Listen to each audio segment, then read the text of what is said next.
Mahadev TNPSC channel சார்பாக எல்லாருக்கும் பெரிய வணக்கம்.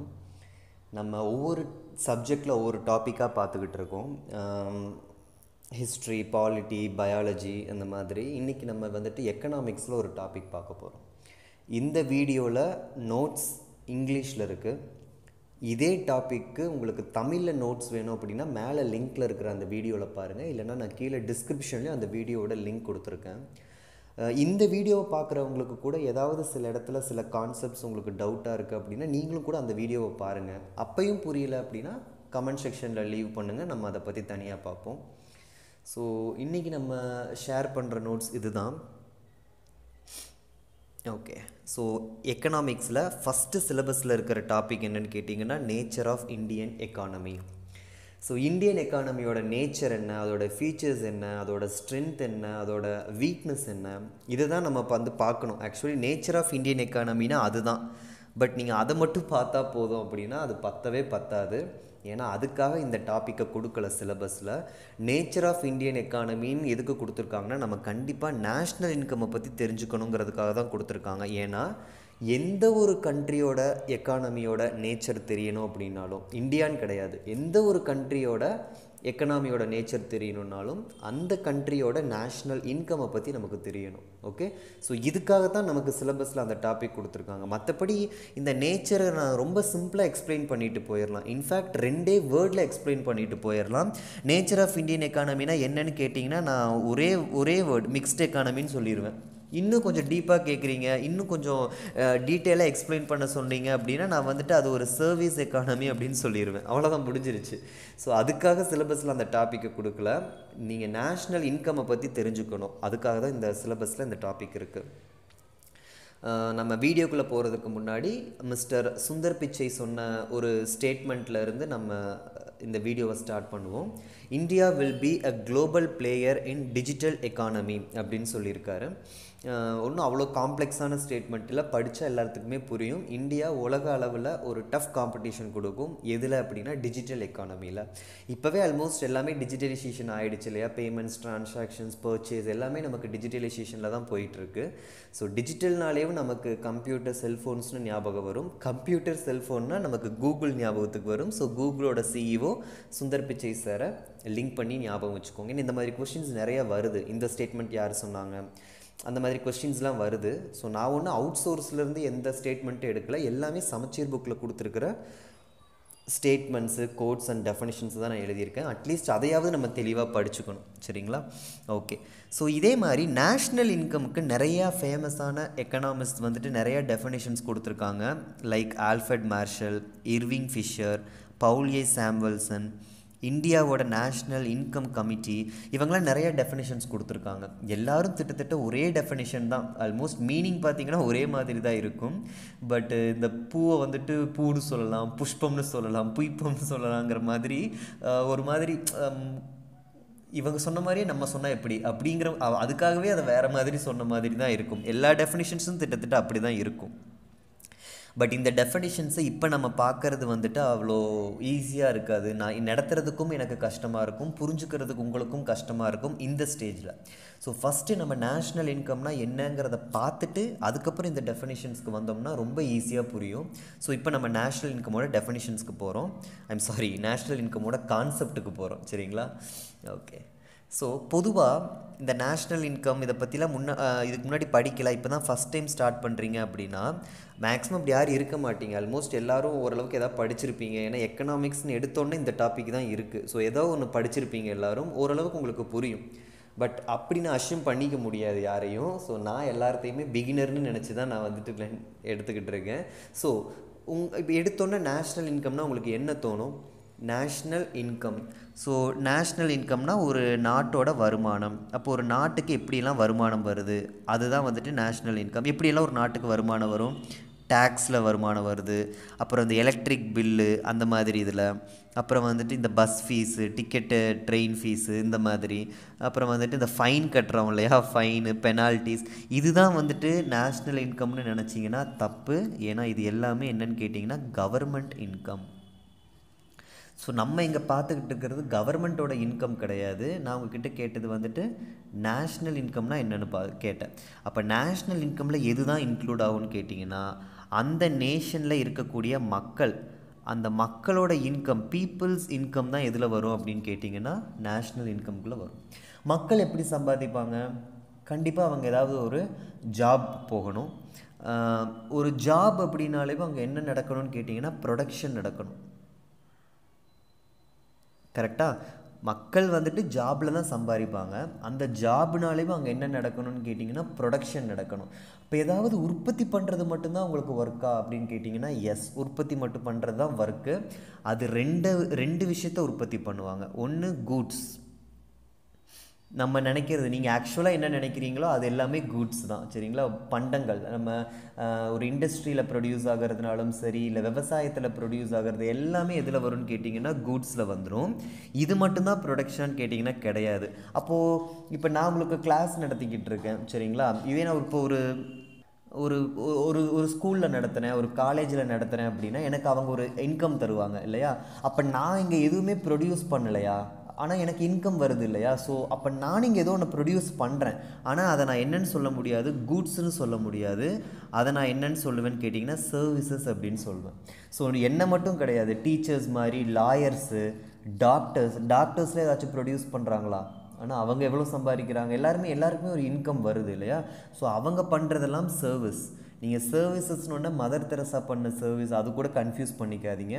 இங்கே சிம்பிள் ப்ரொடக்ஷன் மூலியமாக நம்ம ஏர்ன் பண்ணுறோம். அந்த ப்ரொடக்ஷன் எய்தர் கூட்ஸாக இருக்கலாம், இல்லை சர்வீசஸாக இருக்கலாம்.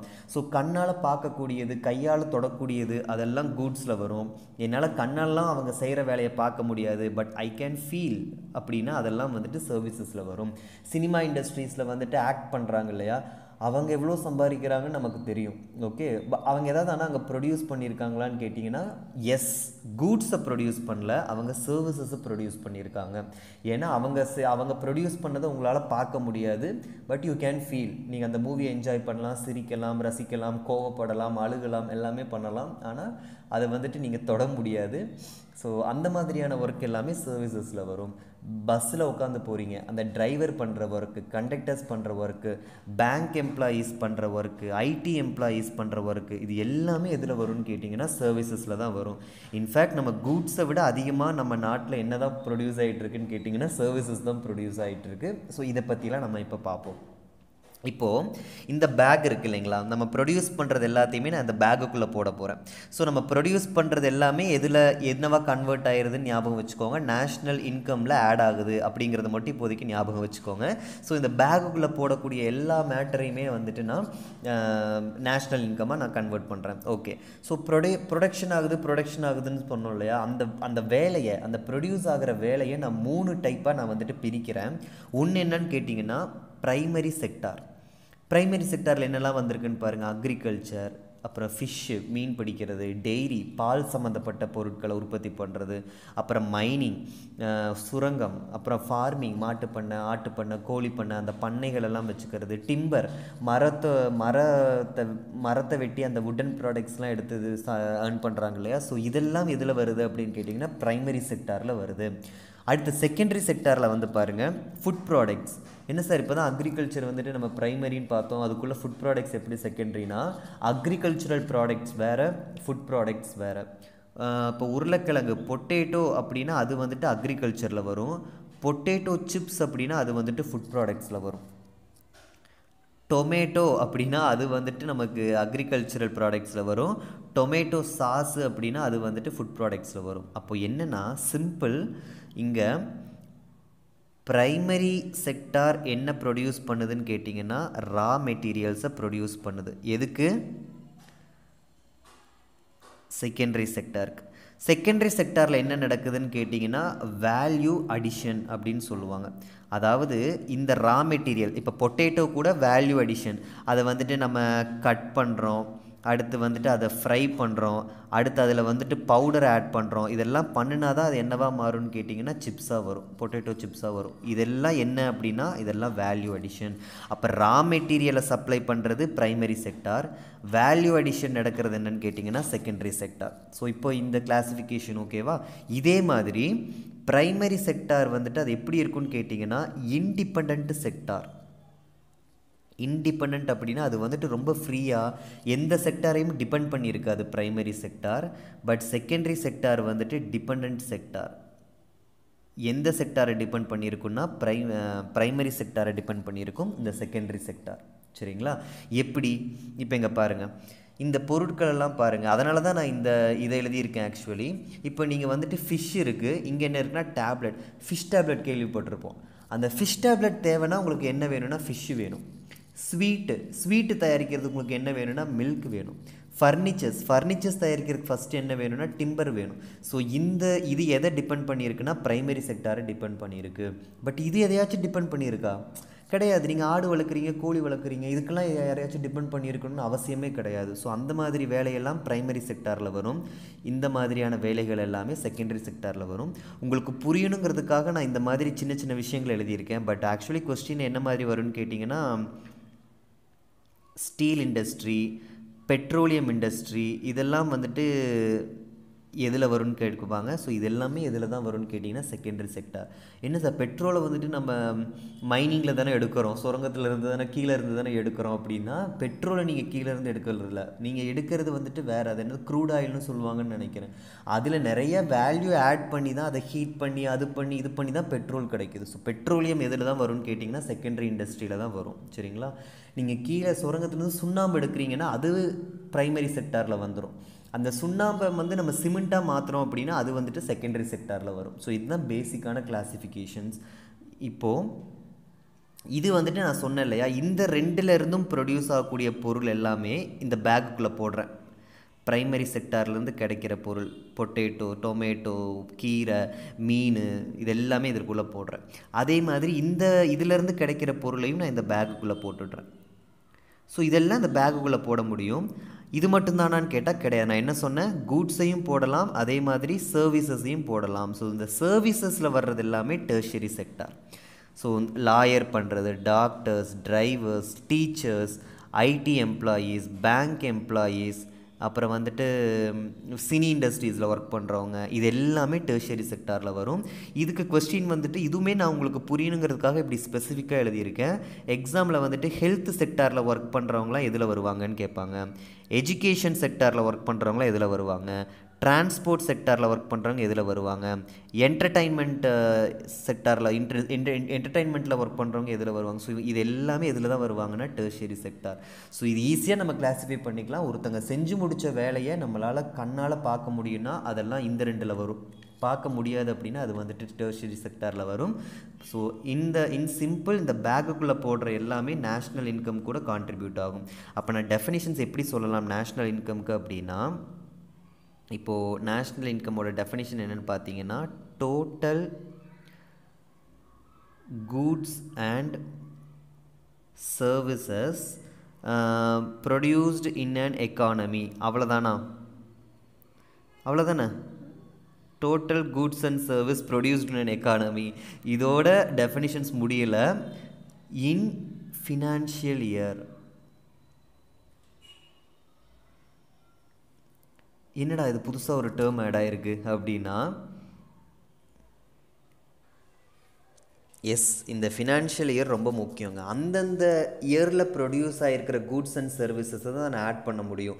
4 வருஷத்துக்கு முன்னாடி ஆட் ஆனதையோ இல்லை போன வருஷம் ப்ரொடியூஸ் ஆன கூட்ஸ் அண்ட் சர்வீசஸை நான் இந்த வருஷத்தோட நேஷ்னல் இன்கம் கால்குலேஷனுக்கு கொண்டு வர முடியாது. சரிங்களா? ஸோ அந்த ஃபினான்ஷியல் இயர் அப்படிங்கிற அந்த டேர்ம் வந்துட்டு ரொம்ப ரொம்ப முக்கியம். ஸோ இதை பற்றியும் நம்ம பின்னாடி பார்ப்போம். இப்போது இந்த second in world, 6th in world, 8th in world, இதெல்லாம் என்னென்னா இந்த உலகத்தில் வந்துட்டு ப்ரைமரி செக்டார்லேருந்து நிறையா கண்ட்ரிஸ், ஒவ்வொரு கண்ட்ரிலையுமே இந்த மாதிரி primary sector job, secondary sector, tertiary sector ஜாப்ஸ்னு நிறையா இருக்குது. அவங்க ஒவ்வொரு கண்ட்ரியுமே ப்ரொடியூஸ் பண்ணுவாங்க, ப்ரைமரி செக்டாரில் இருந்தும் செகண்டரி செக்டாரில் இருந்தும். அந்த மாதிரி ப்ரொடியூஸ் பண்ணுற கண்ட்ரீஸில் ப்ரைமரி செக்டார்லேருந்து ப்ரொடியூஸ் பண்ணுறதுல நம்ம செகண்ட் பிளேஸில் இருக்கோம். புரியுதா உங்களுக்கு? ப்ரைமரி செக்டார்ஸ்லேருந்து நம்ம ப்ரொடியூஸ் பண்ணுற பொருட்களில் உலகத்தில் வச்சு பார்க்கும்போதே நம்ம செகண்ட் பிளேஸில் இருக்கோம். அதே மாதிரி செகண்டரி செக்டார்லேருந்து உற்பத்தி ஆகக்கூடிய பொருட்களில் நம்ம 6th பிளேஸில் இருக்கோம். அதே மாதிரி டெர்ஷரி செக்டார்லேருந்து ப்ரொடியூஸ் ஆகக்கூடிய ப்ரொடக்ஷனில் நம்ம 8th பிளேஸில் இருக்கும். எல்லாத்துலேயுமே பாருங்கள் நம்ம 2nd 6th 8th எல்லாமே டாப் பொசிஷனில் தான் இருக்கோம். சரிங்களா? ஆனாலும் ஏன் நம்ம இன்னும் டெவலப்பிங் கண்ட்ரியாக இருக்கோம் அப்படின்னா, இப்போ நம்ம பார்த்தது எல்லாமே என்னென்னா அது எல்லாமே டோட்டல் ப்ரொடக்ஷன். 120 கோடி மக்கள் வாழக்கூடிய இந்த நாட்டில் எல்லாரும் சர்வைவ் பண்ணுறதுக்கு ஏதோ ஒரு ஒர்க்கு பண்ணுவாங்க. அப்போ கண்டிப்பாக எல்லோரும் ப்ரொடியூஸ் பண்ணிக்கிட்டே தான் இருப்பாங்க. அதனால் டோட்டல் ப்ரொடக்ஷனில் நம்ம அதிகமாக வரோம். அது ஒரு பெரிய விஷயம் கிடையாது.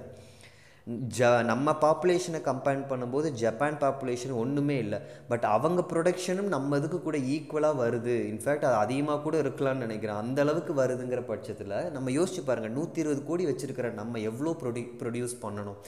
புரியுதா உங்களுக்கு? இதுதான் விஷயம். அப்போது இதெல்லாம் டோட்டல் ப்ரொடக்ஷன். இதில் ஒரு 2nd 6th வர்றதுல ஒரு மேட்ரு இல்லை. இங்கே ஒரு டேர்மை தெரிஞ்சுக்கோங்க, இதை பற்றி நம்ம பின்னாடி பார்ப்போம். இப்போதைக்கு மட்டும் இதை பார்த்துக்கோங்க. பெர் கேபிட்டா இன்கம், ஒரு நபரோட ஒருத்தரோட நம்ம நாட்டில் இத்தனை பேர் இருக்கோம் இல்லையா, ஒருத்தரோட ஆவரேஜ் இன்கம், ஒரு தலையோடைய வருமானம், அதுதான் பெர் கேபிட்டா இன்கம். இது எப்படி கால்குலேட் பண்ணலாம் அப்படின்னா, நம்ம நாட்டோட மொத்த இன்கம், நேஷ்னல் இன்கம்மை எதால் டிவைட் பண்ண போகிறோம் அப்படின்னா டோட்டல் பாப்புலேஷன், நம்ம கண்ட்ரியோட total population of our country, அதோட டிவைட் பண்ணுறோம் அப்படின்னா அதுதான் பெர் கேபிட்டா இன்கம். நம்ம மொத்தமாக இப்போ பாருங்கள், எல்லாத்துக்கும் இந்த ஒரு என்ன சொல்கிறது, ஒரு 24,000 கோடி நம்ம நேஷ்னல் இன்கம் அப்படின்னு அஷ்யூம் பண்ணிக்கோங்க. நம்ம வந்துட்டு எத்தனை கோடி பேர் இருக்கோம்? 120 கோடி பேர் இருக்கோம். சரிங்களா? ஸோ இது ரெண்டையும் டிவைட் பண்ணுறோம். ஸோ டிவைட் பண்ணி நமக்கு வர்ற ஆன்சர் என்ன வருது? 200 வருதா?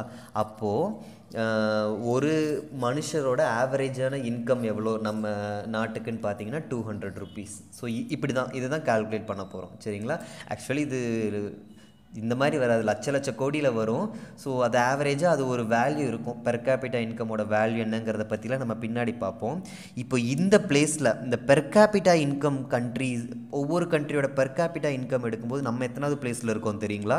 139 இல்லைனா ஒரு 140 இதில் இருப்போம் நம்ம. அப்போ யோசிச்சு பாருங்கள், இன்னும் நம்ம எவ்வளோ வந்துட்டு முன்னேறணும். இது இன்க்ரீஸ் ஆச்சு அப்படின்னா தான் மக்களோட லிவிங் ஸ்டாண்டர்ட், வாழ்க்கை தரம் வந்துட்டு இன்க்ரீஸ் ஆகுதுன்னு அர்த்தம். மற்றபடி இதெல்லாம் ஒரு மேட்ரே கிடையாது. 120 கோடி மக்கள் இருக்கிறதுனால டோட்டல் ப்ரொடக்ஷன் அதிகமாக தான் வரும், அது ஒரு விஷயம் கிடையாது. பெர் கேபிட்டா இன்கம் அதிகமாகணும், அது அதிகமாகணும் அப்படின்னா எது அதிகமாகணும்? நேஷ்னல் இன்கம் அதிகமாகணும், இல்லைனா பாப்புலேஷன் கம்மியாகணும். ஸோ இது வாய்ப்பு இல்லை. அதனால் நம்ம என்ன பண்ணி தான் ஆகணும்? நேஷ்னல் இன்கம் எப்படியாச்சும் நம்ம இன்க்ரீஸ் பண்ணி தான் ஆகணும். நிறைய நம்ம என்ன பண்ணணும்னு கேட்டிங்கன்னா ப்ரொடக்ஷன் பண்ணணும். சரி, ஓகே. இப்போ இது உங்களுக்கு புரிஞ்சிருக்கும், இந்த 2nd 6th 8th என்னன்னு சொல்லிட்டு. அடுத்து பாருங்கள், இந்த 15.87 29.73 54.4 இதெல்லாம் என்னன்னு கேட்டிங்கன்னா நம்ம கண்ட்ரியோட நேஷ்னல் இன்கம். இப்போ இதுதான் நம்ம கண்ட்ரியோட நேஷ்னல் இன்கம்னு அஷ்யூம் பண்ணிக்கிட்டிங்கன்னா இதில் அதிகமாக எந்த செக்டார்லேருந்து வருதுன்னு நீங்கள் நினைக்கிறீங்க? நம்ம நினைப்போம் எல்லாம் ப்ரைமரி அதான் ஃபஸ்ட்டாக இருக்குது, அக்ரிகல்ச்சரும் அதில் தான் இருக்குது. ஸோ நம்ம நேஷ்னல் இன்கமில் அதிகமாக அக்ரிகல்ச்சர் செக்டார் தான் வந்துட்டு கான்ட்ரிபியூட் பண்ணணும்னு நினைப்பீங்க. அப்படியே உல்ட்டா இருக்கிறதுலே ப்ரைமரி செக்டார் தான் கம்மியாக கான்ட்ரிபியூட் பண்ணுது நேஷ்னல் இன்கமில். நமக்கு ஒரு 100 கோடி வருது அப்படின்னா அதில் ஒரு 15 கோடி தான் வந்துட்டு ப்ரைமரி செக்டார்லேருந்து வருது. சரிங்களா? ஒரு 55 கோடி எதுலேருந்து வருது அப்படின்னு கேட்டிங்கன்னா டெர்ஷரி செக்டார்லேருந்து தான் வருது. சர்வீஸ் செக்டார்லேருந்து தான் 55 கோடி இன்கம் வருது. ஸோ அதாவது சிம்பிளாக பர்சன்டேஜ் கணக்கில் நம்ம பார்க்குறோம். இதான் நம்ம நேஷ்னல் இன்கம்னா ஒரு 55% ஆஃப் நேஷ்னல் இன்கம் எந்த செக்டார்லேருந்து வருது அப்படின்னு கேட்டிங்கன்னா டெர்ஷரி செக்டார்லேருந்து வருது. ஒரு 30% ஆஃப் இன்கம் எதுலேருந்து வருது அப்படின்னு கேட்டிங்கன்னா செகண்டரி செக்டார்லேருந்து வருது. 15% ஆஃப் இன்கம் தான் எதுலேருந்து வருதுன்னு கேட்டிங்கன்னா ப்ரைமரி செக்டார்லேருந்து வருது. இதை தான் நான் இங்கே மென்ஷன் பண்ணியிருக்கேன். 15.87 29.73 அண்ட் 54.4 இந்த பர்சன்டேஜ் ஞாபகம் வச்சுக்கோங்க. இந்த ப்ரைமரி செக்டாரில் நிறைய ஒர்க் இருந்தாலும் அதிகமாக டாமினேட் பண்ணுறது அக்ரிகல்ச்சர். அதனால் நம்ம ப்ரைமரி செக்டார் என்னென்னு சொல்லலாம்னா அக்ரிகல்ச்சரல் செக்டார்னு சொல்லலாம். இது எல்லாமே எங்கே தான் ப்ரொடியூஸ் ஆகும்னா ஒரு இண்டஸ்ட்ரியில் தான் ப்ரொடியூஸ் ஆகும். ஸோ இது நம்ம இண்டஸ்ட்ரியல் செக்டார் அப்படின்னும் சொல்லலாம். இவங்க எல்லாருமே சர்வீசஸ் தானே கொடுக்குறாங்க. ஸோ அவங்களோட வேலையை நம்ம சர்வீஸ் செக்டார்னும் சொல்லலாம். சரிங்களா? ஸோ இப்போ இந்த டயக்ராமில் ஒரே ஒரு பார்ட்டு மட்டும் நான் விட்டுருக்கேன். இந்த 6.4 30% அண்ட் 63%. இது என்ன அப்படின்னு கேட்டிங்கன்னா இது ஓகே தானே. இது வந்துட்டு நம்ம நேஷ்னல் இன்கமோட ஷேர். இந்த பர்சன்டேஜ் என்னங்கிறத பற்றி நம்ம பார்ப்போம். அதுக்கு முன்னாடி இன்னொரு கான்செப்ட் புரிஞ்சுக்கோங்க. நம்ம கண்ட்ரியோட நேஷ்னல் இன்கம் மாதிரி நிறைய கண்ட்ரியோட நேஷ்னல் இன்கம் இருக்கும் இல்லையா. பொதுவாக ஒரு கண்ட்ரியோட நேஷ்னல் இன்கமில் அதிகமாக ப்ரைமரி செக்டார் தான் வந்துட்டு கான்ட்ரிபியூட் பண்ணுது அப்படின்னா அந்த கண்ட்ரியை வந்துட்டு நான் அந்த கண்ட்ரியோட எக்கானமியை நான் அக்ரேரியன் எக்கானமின்னு சொல்லுவேன். புரியுதா என்ன சொல்கிறேன்ட்டு? நம்ம நேஷ்னல் இன்கமில் அதிகமாக ப்ரைமரி செக்டார்லேருந்து வருது அப்படின்னா அது அக்ரேரியன் எக்கானமி. அதிகமாக செகண்டரி செக்டார்லேருந்து வருது அப்படின்னா அந்த கண்ட்ரியை வந்துட்டு நான் இண்டஸ்ட்ரியல் எக்கானமின்னு சொல்லுவேன். அதே அதிகமாக டெர்ஷரி செக்டார்லேருந்து வந்துச்சு அப்படின்னா அந்த கண்ட்ரியை வந்துட்டு நான் சர்வீஸ் எக்கானமின்னு சொல்லுவேன். இன்றைக்கி தேதியில் எல்லா கண்ட்ரியுமே சர்வீஸ் எக்கானமி தான். சரிங்களா? எல்லாம் பழைய காலத்தில் அக்ரேரியன் எக்கானமியாக இருந்தாங்க. அடுத்து எல்லாம் இண்டஸ்ட்ரியல் வந்தாங்க. அடுத்து எல்லாம் ஷிஃப்டாக இப்போ சர்வீஸ்க்கு வந்துட்டாங்க. அக்ரேரியன் எக்கானமியில் ரொம்ப ரொம்ப கம்மியாக இருக்கிற கண்ட்ரிஸ் தான் அக்ரேரியன். இப்போது 60% இன்கம் ஒரு கண்ட்ரிக்கு வந்துக்கிட்டு இருக்கு அக்ரேரியன் எக்கானமியிலேருந்து. அது என்ன கண்ட்ரி அப்படின்னா சொமாலியா. சொமாலியாவோட சிச்சுவேஷன் என்னன்னு நம்ம எல்லாத்துக்குமே தெரியும். ஸோ இன்னும் அக்ரேரியன் எக்கானமியாக இருக்காங்க. ஒரு கண்ட்ரியோட நேஷ்னல் இன்கம் இன்னும் அக்ரிகல்ச்சரல் செக்டார்லேருந்து தான் அதிகமாக வந்துக்கிட்டு இருக்குது அப்படின்னா இப்படி தான் சொமாலியா மாதிரி கஷ்டப்பட்டுட்டு இருக்கிற கண்ட்ரிஸ் தான் வந்துட்டு அந்த அக்ரேரியன் எக்கானமியாக இருக்காங்க. மற்றபடி எல்லா கண்ட்ரியும் எங்கே போயிட்டாங்கன்னு கேட்டிங்கன்னா சர்வீஸ் எக்கானமிக்கு வந்துட்டாங்க. சரி, எல்லா கண்ட்ரியும் சர்வீஸ் எக்கானமியாக இருக்காங்க. ஆனால் ஏன் ஒரு சில கண்ட்ரி மட்டும் டெவலப்டு நேஷன்ஸாக இருக்காங்க, மற்றவங்க எல்லாருமே டெவலப்பிங் நேஷன்ஸாக இருக்காங்க அப்படிங்கிறத பற்றி நம்ம நெக்ஸ்ட் பார்ட்டில் பார்ப்போம். Thanks for watching guys. Stay tuned.